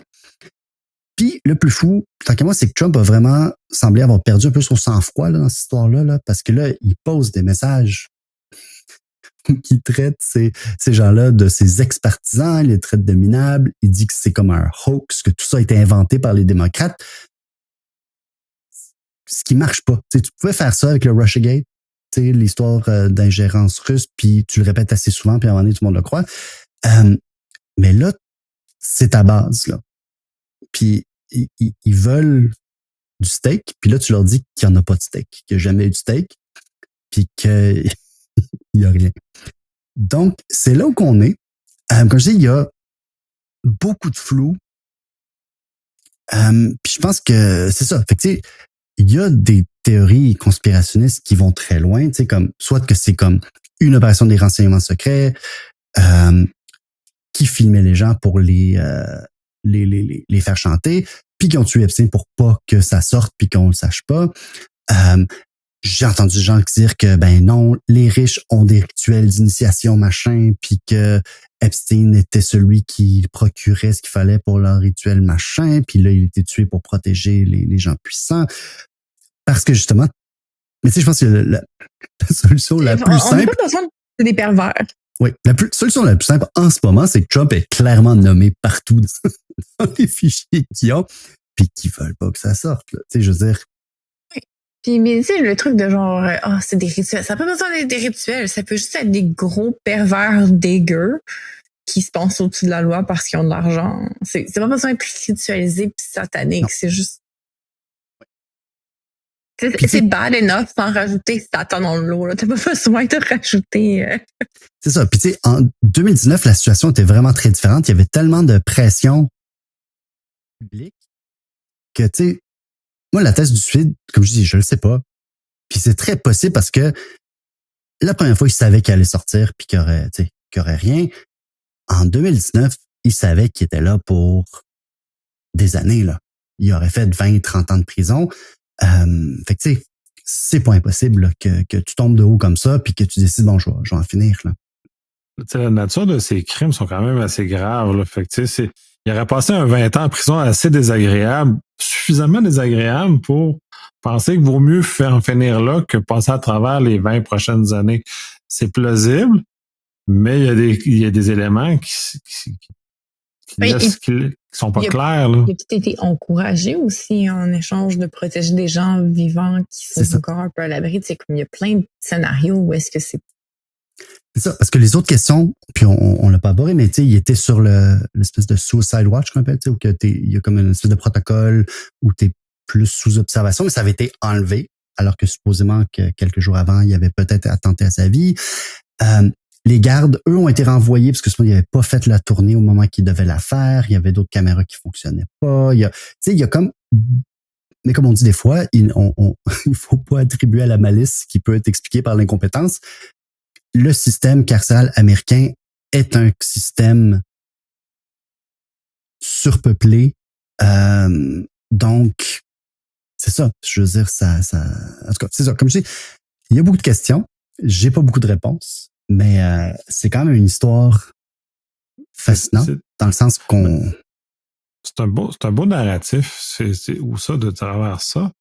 Et de mon expérience, puis ça revient à ce que tu dis, on peut peut-être pas tant de malice que ça, que juste un enchaînement d'incompétences qui a donné ça. Puis pour en avoir vu des événements, des situations en organisation, ça m'étonnerait pas. C'est pour ça que je tombe pas rapidement dans l'état conspirationniste dans le cas de Epstein, parce que j'ai tellement vu de ratés étranges juste parce que les timings ont fait, juste parce que les choses ont été placées comme ça, qui fait que ça, c'est un problème de l'esprit humain de voir des patterns où il n'y a eu que vraiment du hasard. Et ça arrive du vrai hasard ou des questions comme ça qui ramènent ça comme ça. Mais ça n'empêche pas qu'il y a des questions non répondues un peu malaisantes. Et pour revenir sur Trump, parce qu'il fait l'effet Streisand, c'est-à-dire plus tu veux t'en débarrasser, plus ça va te coller à la peau. Puis il est exactement dans cette zone-là. Puis je trouve ça fascinant parce que en général, il est capable de fuir, comme tu l'as mentionné aussi, de fuir une situation désagréable. Il est comme très bon. Mais vraiment, vraiment très bon. Mais pas là. Puis ça aussi, c'est étrange que là, il est vraiment pas bon pour gérer sa fuite d'une situation qui est inconfortable. Que son nom soit ou pas dans les fichiers, qu'il soit incriminé ou pas, rendu là, c'est indépendant de ça. C'est juste sa réaction qui est vraiment particulière. Mais je pense qu'on est dans un moment justement de prophétie qui se passe pas. Parce que la prophétie, c'était que les fichiers allaient être relâchés. C'était lui le prophète qui était en charge de ça. Puis là, tout l'écosystème, la communauté conspirationniste est confronté au fait que leur héros, tout d'un coup, fait un mot qui ne peuvent pas s'expliquer. Puis les seules explications qui arrivent vont à l'encontre de absolument tout ce pourquoi ils ont investi leur temps, leur énergie, leur passion. Ils ont brûlé des ponts avec des gens proches d'eux depuis des années. Puis tu sais, il y a un gros segment. J'avais parlé des wafers conspirationnistes. Puis ça, c'est un point de pivot conspirationniste. Il y a des conspirations pivots. Qui accrochent les gens plus que d'autres. C'est vraiment des moments clés où est-ce que tu te dis, celle-là, elle a embarqué beaucoup de gens qui sont pas nécessairement dans ces écosystèmes-là d'habitude. Puis souvent, c'est les conspirations qui impliquent les enfants. Puis Wafer, c'était ça, là, tout d'un coup. Les madames influenceuses, mom influencers qui faisaient genre un peu là, comme comment avoir des enfants cute puis comment avoir une belle maison, se trouvaient confrontés au fait que ce géant-là de l'ameublement, tout d'un coup, était dans leur conspiration, c'était dans leur écosystème de magasins, etc. Et ils se sentaient interpellés par ça. Puis ça avait converti beaucoup de femmes, en fait, au mouvement parce que, tu sais, comment tu peux être contre le fait de protéger des enfants? Puis il y a une grosse partie de QAnon que les gens se sont fait embarquer sur le narratif de je fais partie de QAnon, je fais partie de cette armée-là pro-Trump pour protéger les enfants. On est contre l'élite pédosatanique. Puis là, tout d'un coup, le narratif ne matche plus, puis sont confrontés au fait qu'ils ont peut-être supporté ce contre quoi ils pensaient se battre. C'est un moment justement où est-ce que le saut d'eau froide est là. Puis ce qu'on voit dans l'écosystème, c'est que les gens paniquent. C'est quoi l'explication? Ils comprennent pas les spéculations, ils inventent des choses, ils se n'ajuster, mais ils n'arrivent pas à le faire parce que Trump, c'est comme trop peinturé dans un coin avec cette conspiration-là particulière. Fait que c'est sûr que c'est intéressant, puis ça l'aide pas que les autres joueurs clés de l'écosystème commencent aussi à se revirer contre Trump en ce moment. On a déjà pensé à toute l'histoire avec Elon Musk. Fait que là, tout d'un coup, ce que les gens observent, c'est que dans l'histoire, leurs héros, leur team de héros ont l'air de se chicaner. Puis il y a beaucoup de questions. Fait que c'est peut-être un moment pour sortir les gens. Puis tu sais, en dehors des conspirations, tu sais, il n'y a pas besoin d'inventer des trucs surréels, spirituels par rapport à cette situation-là. Tu sais, c'est une histoire sordide. C'est une histoire de gens avec du pouvoir qui ont abusé de leur pouvoir. Il n'y a rien de fantastique là-dessus. C'est le status quo qu'une personne avec du pouvoir en abuse plus qu'autre chose. Jusqu'à quel point est-ce qu'il y a des liens gouvernementaux, étatiques, etc. Peut-être, mais ça change rien non plus à l'implication de potentielle de Donald Trump. Fait que c'est de voir un peu comment la communauté va réagir là-dessus parce que la base MAGA en ce moment, elle est extrêmement fâchée de la situation. Puis je pense pas qu'il va réussir à ne pas release ça. Puis je pense pas que en fait, c'est une conspiration démocrate. Ça va passer, là. Sûrement pas. Puis là-dedans, puis ça, je sais pas à quel point dans des théories comme ça, parce que ce qu'il a réussi à faire, puis ce qui est quand même exceptionnel, c'est qu'il a fédéré plusieurs groupes qui, normalement, réagissent pas au même symbole. Là, il a réussi à leur trouver un symbole commun, temporairement, de toute apparence. Il les a ramenés ensemble pour une cause unique. Mais maintenant que la cause unique n'est plus là, donc cette fédération-là d'intérêts a éclaté. C'est de voir comment, parce que là, ces gens-là croient encore à des histoires qui, pour nous semblent pas rattachées dans le réel ou amplifiées de façon démesurée, parce que ça s'agit juste de regarder le tourisme sexuel qui se passe dans certains pays d'Asie. Tu sais, c'est rien de malheureusement exceptionnel là-dedans. C'est juste des côtés sordides humains et qu'ailleurs, et que ça prend pas juste Epstein, qu'il n'y a pas juste lui qui fait ça, là, ou qui contrôle la clé de voûte de toute cet élément-là. C'est pas le seul qui connaît tous les secrets du monde pour arriver là. Fait que c'est une amplification pour un pauvre boug. En tout cas, ça lui a coûté sa vie, mais puis ça, je pense que puis ça, il y a des gens qui devraient être effectivement ramenés devant la justice parce qu'ils ont posé des gestes selon nos lois et nos valeurs qui ne sont pas conformes. Et c'est là le défi. C'est pas pour le pédosatanisme, comme tu mentionnais, là. C'est pas là. Moi, pas ça que je veux, là. Je veux pas Satan. Je suis pas sûr que Satan a consenti dans l'histoire. Il faudrait demander s'il a eu son consentement pour être embarqué dans l'histoire. Mais par ailleurs, mais les pas propres qui ont fait ça devraient être ramenés d'une façon ou d'une autre, au moins où tu leur rappeler qu'il y a des lois, leur rappeler qu'il y a des conséquences à des gestes comme ça, que dans lesquels nos sociétés occidentales on s'est positionné négativement et heureusement par rapport à ces gestes-là. Non, je suis d'accord. Puis tu sais, on parlait beaucoup, il y avait la mention de Clinton, puis c'est comme, est-ce qu'on a cette passion-là qu'on avait besoin de relier à un culte de Satan, blablabla, qui a agressé sa stagiaire, qui était genre quasiment 20 ans plus. C'est pas assez, genre, comme, on sait déjà que c'était pas un good guy, qui avait des comportements pas idéaux. C'était pas assez bad, comme je comprends même pas pourquoi est-ce que c'était autant fascinant pour MAGA d'essayer de le trouver dans les fichiers. Il est déjà quelqu'un qui a un passé, c'est déjà une peste. Genre, on sait déjà que c'est pas une bonne personne juste par ce comportement-là. Mais c'est la même chose avec Trump, c'est comme, on le sait déjà, il y a eu des accusations, etc. Fait qu'on a, je sais même pas pourquoi ces conspirations-là deviennent autant populaires, alors que c'est clairement, il y a déjà assez de documentation que ces gens-là ont eu des gestes très reprochables qui devraient déjà être adressés par le cadre légal. Ouais, mais je pense qu'au début, je pense que c'est ça, on avait un peu parlé la dernière fois, parce que je pense que c'est ce qui a fait qu'on a décidé de faire l'épisode aujourd'hui, mais tu sais, cette conspiration-là est devenue populaire face à la non-action de Trump. Trump qui disait, je vais mettre Hillary en prison. 2 ans ont passé, il est toujours pas en prison. Ah, c'est parce qu'il fait ça derrière tu sais, il travaille en coulisses, puis tu sais, éventuellement, tu sais, il la met pas en prison tout de suite parce qu'il veut pas comme que les autres le sachent, puis que, tu sais, on est... En tout cas, vous comprenez, là? Donc,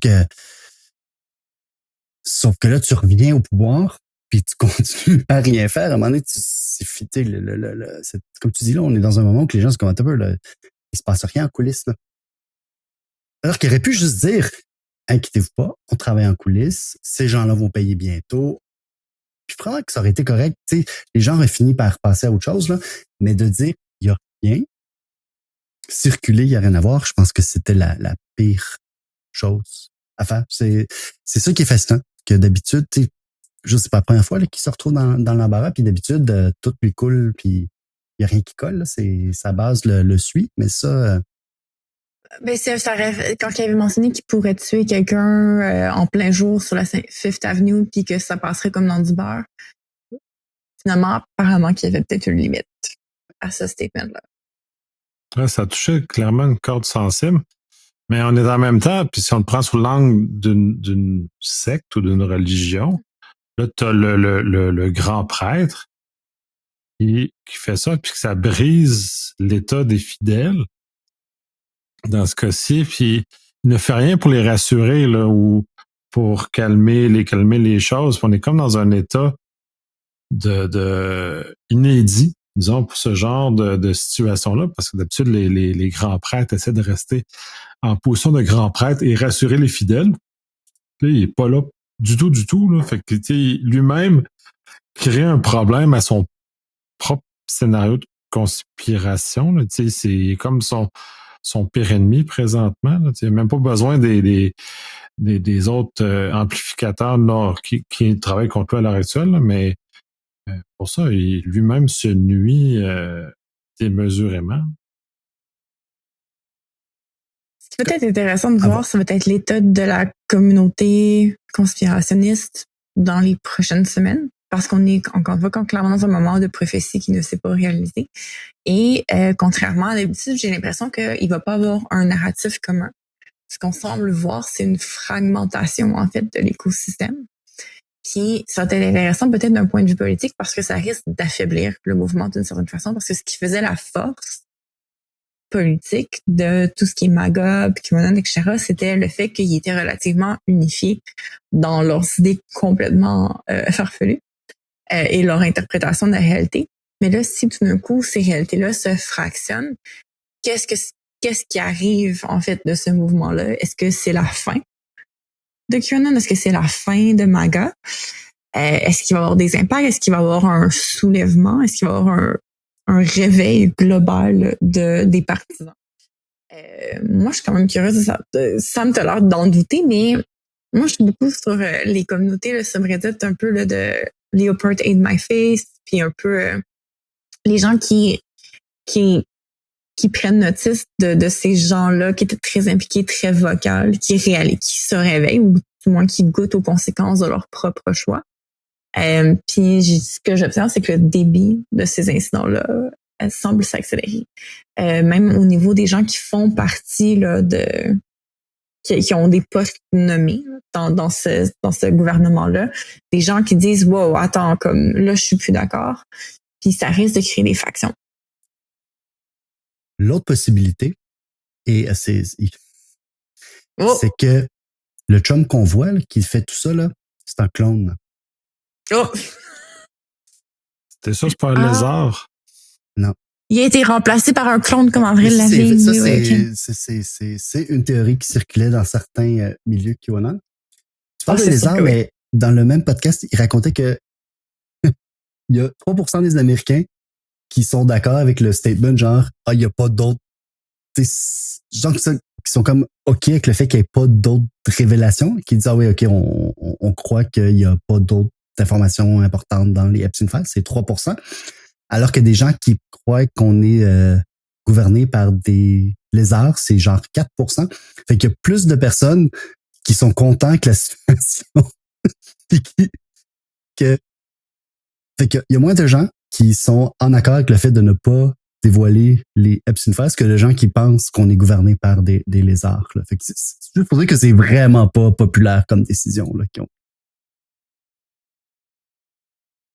Et pourtant, dans l'absolu, c'est super simple à régler. Est-ce que c'est un fiasco de gestion de relations publiques immense? Je peux pas croire que tout ça et tout ça. Et là, mais c'est ça. Puis là, si on revient sur les conspirations, si tu caches ou tu donnes l'impression de cacher, tu viens juste de jeter une bûche dans le poêle ou carrément t'as mis du fioul dans le poêle. Là, c'est sûr que le feu va prendre parce que tu agis justement sur les inquiétudes ou ce qui vient chercher les conspis, ce qui les anime. Ben, tu leur dis hey, t'as raison d'avoir peur, ben, je te le donnerai pas ce que tu veux. Parce que je le sais. C'est ça l'impression que ça finit par donner. C'est vraiment capoté là, en termes d'expérience à ciel ouvert sur quelque chose de puissant. C'est bon, pour rejoindre ce que Catherine dit, j'ai hâte de voir ce qui va se passer dans les prochaines semaines, mois, le fractionnement que ça va avoir, l'éclatement du mouvement potentiellement là-dedans, comment tout ça va se réaligner, parce que politiquement, il y en a qui ont déjà soit abandonné leur dire OK, non, mais Trump, là, on fait un X là-dessus, puis c'est passé, on passe à d'autres choses. Quand d'autres commencent à sentir le sang, donc politiquement, il y en a certains qui commencent à déjà sentir l'affaiblissement du chef et on va remplacer le chef. Fait qu'ils sont déjà en train de... Il y a beaucoup de choses qui vont être intéressantes, disons, et de ne pas vivre aux États-Unis. Parce que ça risque de pas être très drôle ce qui va se passer aux États-Unis dans les semaines, mois. Oui, puis tu parlais de sentir le sang, puis on le sait qu'il y avait cette frustration-là dans une certaine faction là, républicaine de justement trouver que c'est comme il y a une différence entre être républicain et être MAGA à ce point-ci. Puis que comme les vieux de la vieille qui sont comme tu sais, ils font vraiment juste ça parce qu'ils veulent pas trop payer de taxes, trouver que certaines mesures c'était peut-être un petit peu trop intense. Il y a peut-être un réalignement qui va se passer au niveau là, du parti en soi parce qu'il y a blood in the water. Puis un des problèmes, c'était que les républicains avaient tellement fait de Donald Trump une figure importante dans leur mouvement, ils ne pouvaient pas réélire quelqu'un d'autre si c'est pas lui. Puis là, ben, théoriquement, la limite de mandat, elle est atteinte. Fait que c'est quoi le futur pour ce parti-là s'il n'y a pas Trump à la tête? Fait que c'est sûr que c'est un moment clé là, pour les républicains, essentiellement, de comme commencer à le tasser pour les prochains cycles électoraux. Et tous ces riches hommes qui ont été mal et qui ont décidé de cacher cette vérité-là par des suicides masqués. Il y en a eu plusieurs dans l'histoire qui, peut-être par des concours, là, tu sais, genre, il y a le Mossad qui est impliqué là-dedans. Ah, c'est... Mais l'affaire, c'est que concrètement, on peut poser des questions tant qu'on veut. C'est le genre de choses qu'on va avoir les réponses quand le statut du secret, de ces secrets-là vont être. Ça sert à rien d'inventer des réponses. C'est clairement, encore une fois, des vieux monsieur puissants qui abusent de leur pouvoir. Ça me surprend absolument pas. Pas besoin d'inventer des conspirations profondes pour ça. Les gens qui sont nommés ont tous des historiques d'agressions sexuelles qui ont été rapportés concrètement, factuels. Pas besoin d'aller inventer des conspirations, des secrètes avec des rituels sataniques. Puis pour le reste, les grands blanks qu'on a, ben ça va être un peu comme la situation de MK Ultra, où est-ce que pendant des années, il y avait plein de trucs spéculatifs, la fiction qui était inventée, etc. Puis dans les faits, éventuellement, quand le statut a expiré, puis tous les gens étaient impliqués, étaient plus de ce monde, ben ça l'a été ouvert. Il y a des journalistes qui ont fait des requêtes d'informations, ça a été donné les informations, puis maintenant on sait c'était quoi exactement l'information. C'était beaucoup moins dramatique. Tu sais, oui, c'est tout croche, il y a des gens qui ont été abusés, etc. Mais au final, il n'y avait pas d'expérimentation, de contrôle là, qui ont été réussis ou quoi que ce soit. C'était juste de la science manquée essentiellement. Mais ça devient un peu comme de la fiction, un peu comme dans ceux qui ont écouté Severance, surtout dans la deuxième saison, là, avec des éléments ritualistiques, puis beaucoup de symboles forts comme ça qui sont dans cette série-là, qui sont d'un point de vue fiction très intéressante, mais qui sont repris par les mouvements conspirationnistes sur des espèces d'éléments. Tu poses des questions, mais dans les faits, tout ça, c'est juste, c'est bien absurde, surtout quand tu regardes dans la série comment c'est exposé, comment ils décodent tranquillement tout ce qui apparaît comme étant des grands éléments magiques. Finalement, c'est comme tu le mentionnes, c'est d'une banalité. Cette série-là est intéressante, pas parce que c'est des affaires de conspi, mais ce regard-là profond sur l'espace entre la fiction et le réel. Puis ça pose aussi la question qu'est-ce qui est réel, puis un peu là, dans le sens où c'est quoi tes sources, qu'est-ce qui est réel là-dedans, qu'est-ce qui dit tous ces éléments-là, et de questionner tout, ben nous amène aussi vers du conspirationnisme, parce qu'à un moment donné, on se trouve sur de la terre ferme.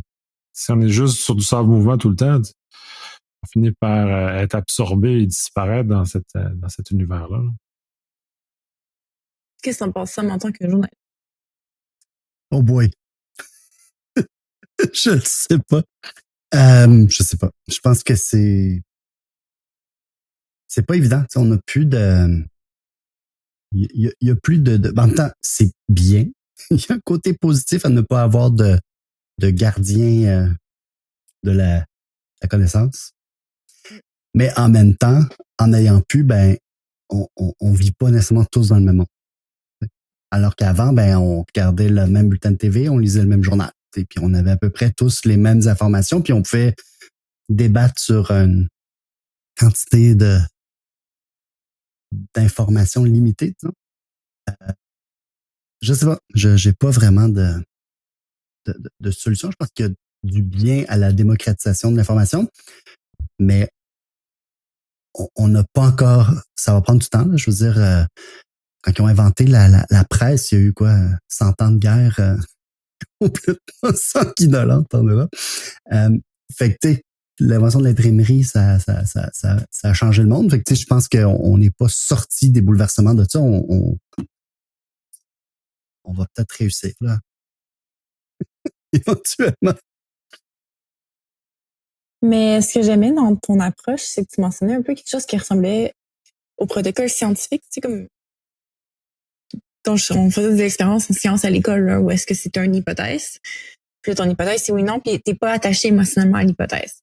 Tu regardes si l'hypothèse est vraie ou fausse avec une démarche, puis à la fin, ce que tu déclares, c'est ben mon hypothèse était fausse, donc en voici peut-être une autre, puis on va aller rechercher. Mais tu sais, cette notion de démarche scientifique-là, puis de dire hypothèse 1, oui, non, définir la recherche, aller chercher, puis tirer une conclusion.